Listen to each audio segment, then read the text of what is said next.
A është e vështirë për një nanë, për një grua, që të ketë pozicione institucionale për të udhëhequr dhe njëkohësisht të merret me aktivitete politike? Të qenit grua, të qenit nanë, në çdo profesion është më e vështirë se për burrat.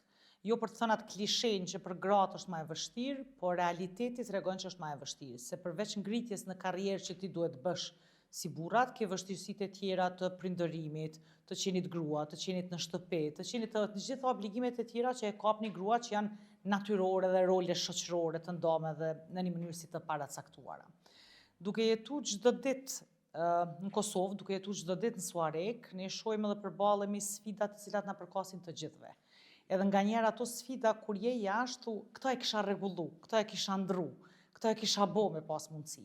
Nganjëherë janë ata faktorë që të nxisin edhe kur të vjen një ofertë dhe një mundësi, ti angazhohesh politikisht. Kjo nuk ndodh vetëm me mua, besoj që ka ndodhur edhe me njerëz të tjerë gjithashtu.